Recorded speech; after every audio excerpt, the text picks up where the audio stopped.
Roshini mask மேனின் முகத்தை பார்க்க நினைத்தாள். ஆனால் அதற்குள் சட்டென்று கண் விழித்து விட்டான் மாஸ்க் மேன். என்ன பண்ணிட்டு இருக்க? அது நான் வார்த்தைகள் அவளுக்கு தந்தி அடிக்க அவள் என்ன செய்ய நினைத்திருப்பாள் என்று அவனுக்கு புரிந்தது.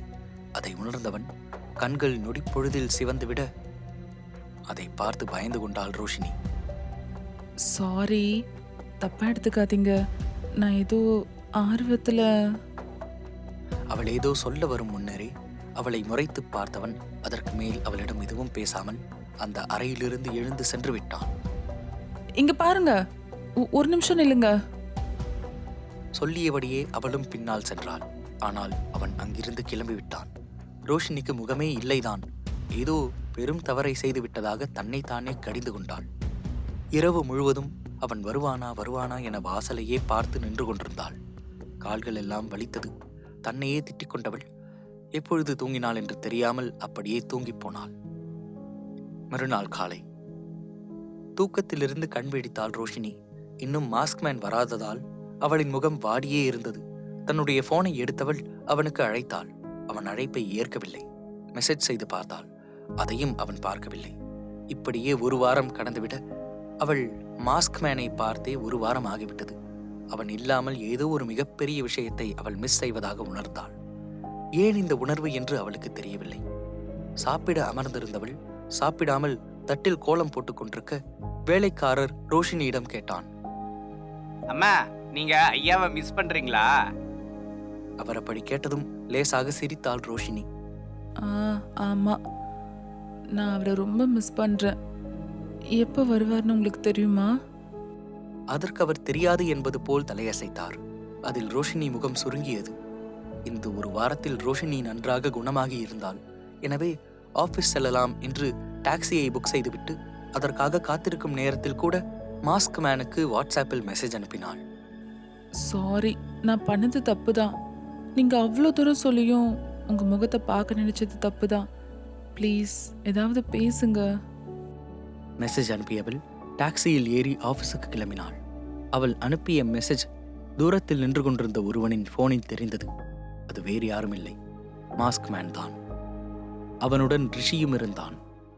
பாவண்டா அந்த பொண்ணு எவ்வளோ மெசேஜ் அனுப்புறா, ஏதாவது பதில் மெசேஜ் அனுப்பேன். அதற்கு மாஸ்க் மேன் எந்த பதிலும் சொல்லவில்லை. அங்கிருந்து கிளம்பி விட்டான். ஆஃபீஸ். ஹாய் ரோஷினி, எப்படி இருக்க? உடம்பு பரவாயில்லையா? நீ அப்படி மெசேஜ் பண்ணும்போது என்னமோ ஏதோ நினைச்சிட்டேன். இப்ப பரவாயில்ல டீனா. என்னாச்சு? ஏன் உன் ஃபேஸ் டல்லா இருக்கு? நான் உனக்கு அப்புறம் சொல்றேன். ஆர்கே சார் வந்துட்டாரா? தெரியல. அவர் வந்தாலும் தெரியாது, போனாலும் தெரியாது. நீவே பார்த்தாதான் தெரியும். போ. சரி என்று தலையசைத்த ரோஷினி இன்றைய வேலையை பார்ப்பதற்காக ஆர்கேவை தேடி அவனின் அறைக்கு செல்லும் வழியில் அவள் ஆரியனை பார்த்தாள். Good morning sir. அவளை ஏறெடுத்தும் பாராமல் பதில் சொன்னவன் அவனுடைய அறைக்கு சென்று விட்டான். இவருக்கு என்ன ஆச்சு? ஏன் பார்த்தோம் பார்க்காத மாதிரி போறாரு? தன் தோளை குலுக்கிக் கொண்டவள் ஆர்கேக்காக எப்பொழுதும் போல் காஃபியை போட்டு எடுத்தபடி அவன் அறைக்குள் சென்றாள். ஆனால் அங்கு ஆர்கே இல்லை. இந்த ஹிட்லர் எங்க போயிட்டான்? இந்நேரத்துக்கு ஆபீஸ்க்கு வந்திருக்கணுமே. இப்படி யோசித்துக் கொண்டிருக்கும் போதே அந்த ரூமுக்குள் இருந்த மற்றொரு ரூமின் கதவை திறந்தபடி வெற்று மேனியுடன் தன் பேண்டை அணிந்து கொண்டு கண்கள் சொருக அரை போதையில் வெளியே வந்தான் ஆர்கே. போதையில் இருந்தவன் ரோஷினி பின்னால் திரும்பி நின்றிருப்பதையே பார்த்திருந்தான். திடீரென்று என்ன நினைத்தானோ, அவளை நெருங்கி பின்னிருந்து அவளை அணைத்துக் கொள்ள அவன் தொடுதலில் ஒரு நொடி திடுக்கிட்டு போனாள் ரோஷினி. அவன் போதையூறும் குரலில், காபி கொண்டு வர்றதுக்கு இவ்வளவு நேரமா? சார், என்ன பண்றீங்க? என்னை விடுங்க. போதையில் இருந்தவன் அவளை விடாமல் அவள் கழுத்தில் முத்தம் புதைத்து தோள்பட்டையில் முத்தம் வைக்க ரோஷினிக்கு எரிச்சலானது. கையில் இருந்த காஃபியை அவன் முகத்தில் ஊற்ற வேண்டும் என்று முயன்றாள். ஆனால் அவளின் மணிக்கட்டு இரண்டையும் இறுக்கமாக பிடித்திருந்தான் ஆர்கே. அவளால் எதுவும் செய்ய முடியவில்லை. என்ன அட்டாக் பண்ண நினைக்கிறியா? அது உன்னால முடியாது. இங்க பாரு, என்னை விடு. இல்ல நான் சத்தம் போட்டு யாராச்சும் கூப்பிட்டுருவேன். அவளை தன் ஒற்றை கையால் இறுக்கி அணைத்தவன் அவள் கையில் இருந்த காஃபியை பிடுங்கி ஒரு வாய் குடித்தான். அவனின் அருகாமையில் ரோஷினி நெளிந்து கொண்டிருந்தாள். நான் நேத்து நைட் குடிச்சதை விட இது நல்லா இருக்கே, நீ கொஞ்சம் குடிக்கிறியா? சொன்னவன் அவளின் இதழ் நோக்கி குனிய முகத்தை வேறு பக்கமாக திருப்பிக் கொண்டாள் ரோஷினி. ச்சீ, அதுக்கு வேற ஆளை பாரு. அவள் அப்படி சொல்லவும் சட்டென்று ரோஷினியை தன் பக்கமாக திருப்பினான் ஆர்கே. அவன் திருப்பிய வேகத்தில் அவன் நெஞ்சில் மோதி நின்றாள். அவனை இப்படி சட்டை இல்லாமல் பார்க்க கண்கள் கூசியது அவளுக்கு. அவள் எங்கோ பார்த்தபடி, ஒரு பொண்ணு முன்னாடி எப்படி வந்து நிக்கணும்னு கூட உனக்கு தெரியாதா?